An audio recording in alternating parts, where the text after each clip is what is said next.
I got a few things for the holidays that I wanted to share with you. Art related things, of course. But I've got it hidden up so that you can't see it right away. Just little sneak peeks there at the edges. But let's go a little slow because there's lots to share. But the first thing I want to share with you, it's not necessarily an art related item. Well, it's art. It's not something to help you with your art. It's just more something that I appreciate. So, have you ever heard of the company Rifle Paper Company? So I got myself this year. The Rifle Paper Company is a famous company, worldwide known, and it was started by a Central Florida artist. Her name's Anna Rifle, and now she's married. It's Anna Rifle Bond. And she started off in Central Florida doing little cards for weddings and things, and she got super popular, and so she started her own company. And they even, I'm not sure if they still have an office in New York, but that I know they used to have a store, like I believe they used to have a store in New York as well. But they have a website, and lots of people love all their items. So a lot of her designs have been transferred to cups and all sorts of items, calendars. But this year, I love this little nativity scene, and so I thought, let me snag this up. Now I will say I'm not as fond of the gold handle on this cup, but it's like the tradition or the standard for all their mugs to have this little gold handle on it. And so last year I actually went to the store and bought a couple things for my family members. And if you are interested in this cup, you might want to check out their website. At least now it's just after Christmas, and they have a lot of stuff on sale. I am not, I get nothing from this company. I'm just sharing with you what I love and what I thought was beautiful. And I love all their little designs. That little angel, so cute. Very, very cute designs. If you were inspired by inspiring illustration. And then my friend surprised me for Christmas getting this version of one of their Christmas cups. Of course, this is the Nutcracker. So that was really, really sweet surprise. And so now I have a couple of the Rifle Paper Company's mugs. Here's the logo on the bottom of the cup. The Rifle Paper Company. That is her last name, Rifle. Anna Rifle. And so yeah, that mug is really beautiful. But last year when I was at the store, I even got a tea towel that matched that same design, because I always have like their design for the Nutcracker, and I got this last year just because I thought it was beautifully illustrated. They have so many things: calendars, trays, mugs, all sorts of things if you like this sort of thing, which I think it's beautiful. And let me just put this away here. Put my mugs away. She also got me a pen from the store. So this is a technical pen, a pencil. It's really beautiful. Again, it says Rifle Paper Company on the actual clip there. And it's a really pretty little feminine pencil. All right. So I'm gonna do these slowly because one of them is really big. As a matter of fact, just wiggling my table every time I move it. So let's do one at a time. So this is the first thing I thought I would share with you. This is a book by Angela Harding, who is a British printmaker, and it's called Wild Light. A really beautiful book. Even just looking at the cover itself, it's hardbound. So this was a lovely gift. And sometimes even as artists, if you covet any things I'm going to share with you, you can still get these online. So I love a lot of her stuff. She has beautiful books and calendars. I actually got a calendar this year as well, because I always keep a bird calendar at work, or some type of a nature-related calendar. And I got her nature calendar that not just has birds, but foxes and all sorts of fun things. And I usually have some type of a nature-related calendar at home.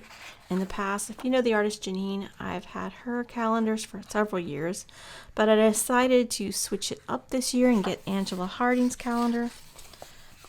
I've actually followed Janine for like 15, 18 years or so. So actually, just let me move to the back here, because sometimes I'm not going to show you every single page, because, you know, what's the point of buying something if you have nothing to surprise you, right? I'm just going to be doing a flip through of what I've got. Plus, I don't want to waste too much time with us talking here. But every page has beautiful illustrations. I'm just doing a flip through here, just showing you some of the beautiful things. They're certainly very inspirational, even though it is printmaking. I think, you know, you can appreciate, as an artist, the layouts that she has. I loved how with her compositions, elements are often in layers, like this bird. The bird is forward, then there's a medium area, and then there's something far away in the back. And it's just really lovely. Some things are a bit more like a draft or a sketch. She has a big company now, so it's not like she's some small artist. She is doing really well for herself, and I actually watched a interview with her online on YouTube. It was kind of fun. So if you're wanting to find out more about her, you can go and take a look at that. But this is such, I mean, look at that woodpecker. Isn't he beautiful? It's almost like collage, the way this is done. And but it's all printmaking. But I think they're, you know, still, you know, even if you don't want to do printmaking, there's so much compositional beauty if you love nature. She's just got really, really lovely stuff in here to inspire you. One thing I wanted to say, just pop in here really quick and say, remind you guys, if you don't mind hitting the like button, at least, hopefully you like this video. If you do, please hit the like button and subscribe if you like, and leave me a comment. Tell me what you think about these books that I'm offering, or any of these items that I'm showing you today. The reason why is because every time you hit the like button, it helps the algorithm tell other people, because recently, for some reason, my videos are not being shown to people, and I don't really know why. I'm not sure it's because I started doing some illustrated work recently or not. I don't know what it is, but I'd really appreciate your support. Anyways, let's get back to this flip through. So there's definitely lots to inspire you there. I even like it in the very back. They have little thumbnails of all the different prints and pages. Now, a lot of these prints are actually for sale. So, like, again, I'm just an admirer, and so I received this book. Now, this book, it's massive. And it's a very unusual book. But it has, I wanted to share this because it has a relationship to the book I was just sharing with you. This book is so big that I can't even zoom out far enough without adjusting my legs on my tripod. But I'm not going to do that because I don't think I need to. So this is a very unusual covering. So this is by the company Taschen. They are a very famous book company. They make some of the best books available. Often now, because some of the books are so expensive, that they make a miniature version, and I have a couple of those. I have one from Frida Kahlo that I thought was worth buying, the smaller version. But this one, I wanted to get the real thing. But this one is actually, I think it was very affordable. I actually bought this one myself. Now, I don't know if I can say this name right. It's hiroshige. He was a Japanese artist, passed away. And this has been a big show that's been going on. I would love to see this show in person. There's a great story behind these prints, because they didn't know they existed until they just happened upon them. And this is actually placed in here inside this cover. So it's a really unusual design. So the book is nested inside the larger outside hardbound cover.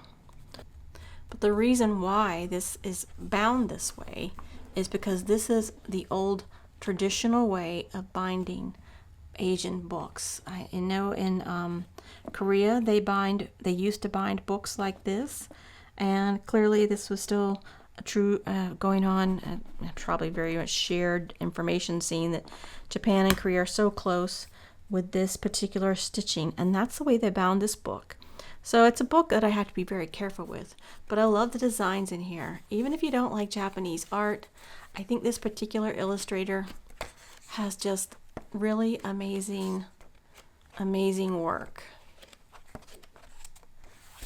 Let's see if I can find something really beautiful in here.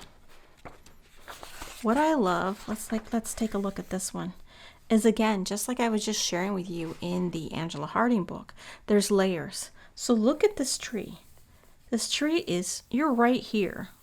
So the depth of the composition, I feel it really puts you in this place. They're actually I think they're very well represented prints. They're copies of the actual prints. You can see that there's the stamps and everything. The pages are a bit worn, but here's this tree very close, putting you right there. Then there's the middle ground with all the people walking, and then it leads you out into the I guess it's not a lake, but it's a waterway.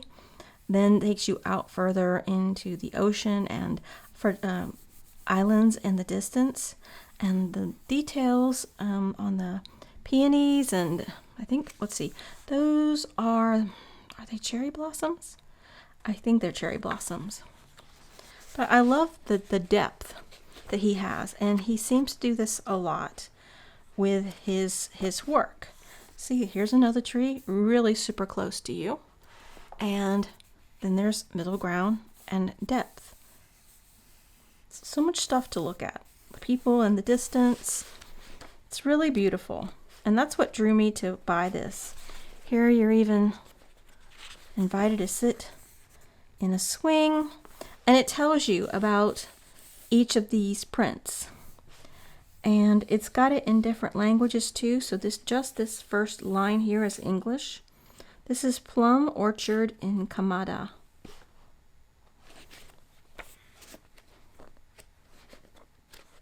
But there's really beautiful images in here, and I think that they would be inspirational. That's why I decided to go ahead and get it. I love the compositions, and I thought they would be inspiring.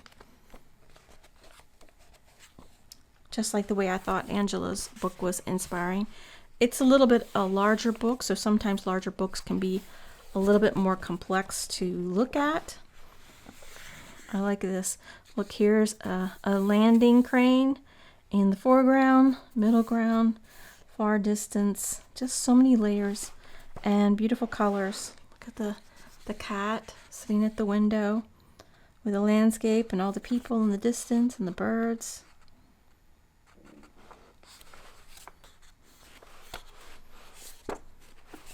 So if you're interested in this book, I would highly recommend you get this soon than later, because it is associated with a show, and I think this was a really good price. I can't remember what the price is right now.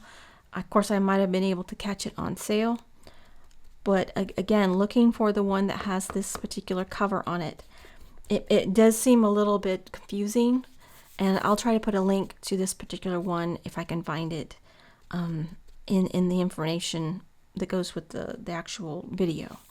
Again, look at this guy and his hairy legs, hairy arms, all this depth.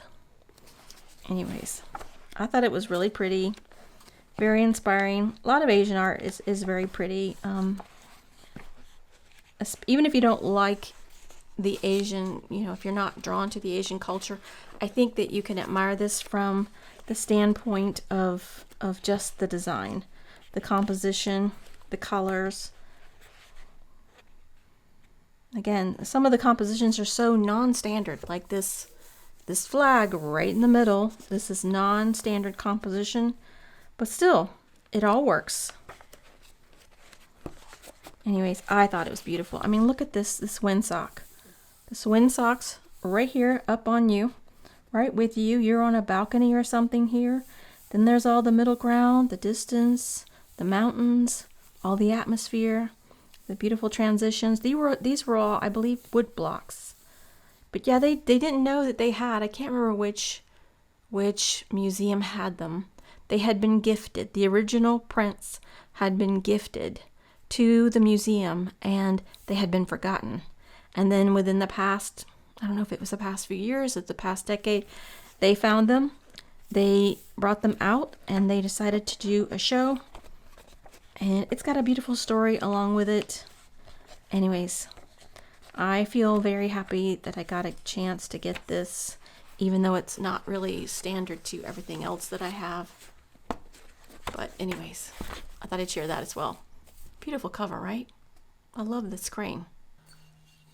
Before I show you the last book that I got, I thought I'd share with you, I also got this flower palette recently from Amazon.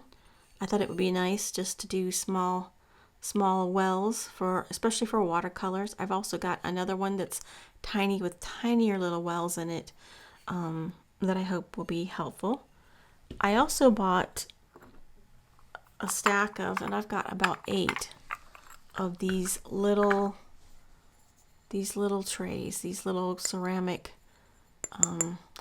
they're like a dipping sauce tray that I got off of Amazon, and I'll share the link for this as well. And it's funny, when I went to Korea, a lot of the old masters had smaller trays that they would put their paints in, and they would be all over the table, and they would use them to make and mix and dip their paints from little trays. But I like them because when I want to do something very small, it's easy. It fits in the palm of my hand, just so.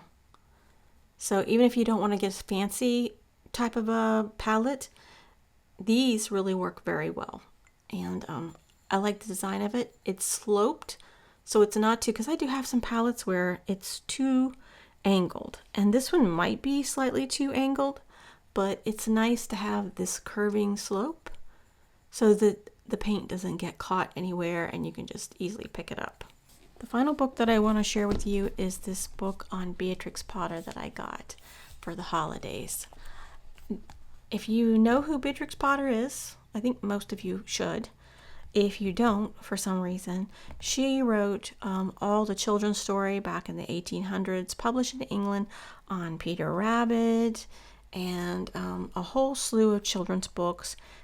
She became world-renowned for her beautiful illustrated books, children's books, and especially on Peter Rabbit, and all sorts of characters that I'm sure most of you would recognize if you saw the books. There's actually a lovely movie with Renee Zellweger that played Beatrix Potter. I highly recommend it if you've never seen it before. I can't remember if it's on Prime Video or not, but it's such a beautiful, sweet tale. It has a little bit of an illustration, the story of her life, and Renee really played that character so well. If you have not seen it, it's always nice for artists to go and watch something art related.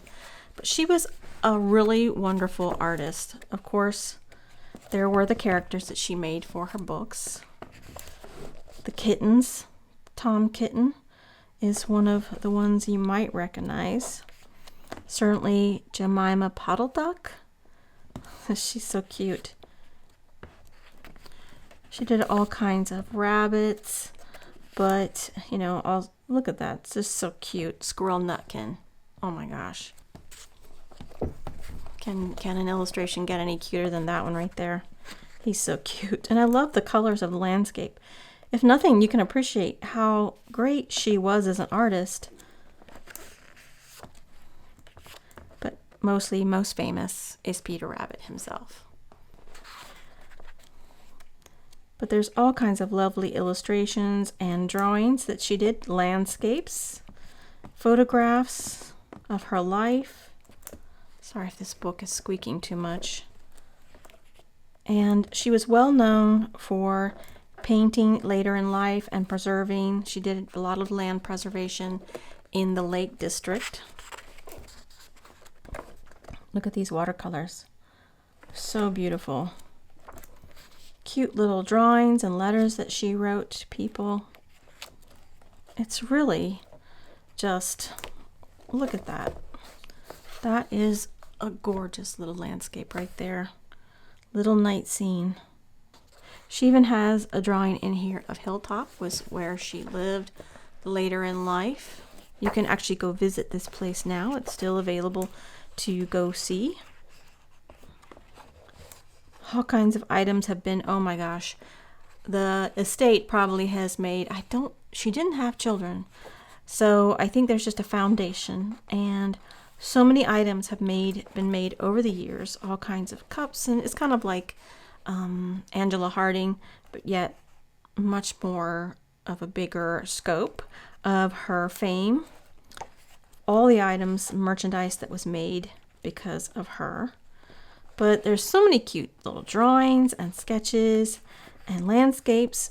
She very much was a nature person. So a naturalist. So she had lots of, I think this looks like a study for that image I was looking at earlier. And it has copies of letters she wrote and all kinds of doodles. And it's just really quite inspiring. And I have not read this yet, although I've seen the movie, as I've told you. But it's really just a beautiful book filled with inspiration. She loved mushrooms, so look at the detail. The detail. Some things are very almost abstract and loose, watercolors. And then some things are highly detailed. So, like I said, she was basically an amateur naturalist or a specialist in studying like nature botanical types of drawings. So there's lots of things about her that really resonate with me as just a person. I love the fact that she can so quickly evolve back and forth between doing illustrative work and nature work and really detailed work. So studies of bats and skulls that she's found. This was her as a little girl. She always had all kinds of pets as a young person. And I'm going to be doing a more detailed, I believe, video on her in this particular area. So more to come on this, but if you're looking for something, I highly, highly recommend this book. So these are all the books, new books that I've bought just for inspiration. I think it's interesting how I feel like these two are compared with the variations of depth in their composition. But this just because if you love watercolors, if you love illustrations, if you love nature, this is a real gold mine. And I think it's still very much affordable. I think it's around $30 right now. I'll put a link down below. So if you have someone special in your life that loves art, I highly recommend one of these books, or like I said, my cups from the Rifle Paper Company, any of these types of items. These are my favorite things for this particular Christmas, at least. Alright guys, well, I'm going to end this here, trying to make this not too long. I hope that you got some inspiration from all these beautiful images, and I'll see you very soon. Bye!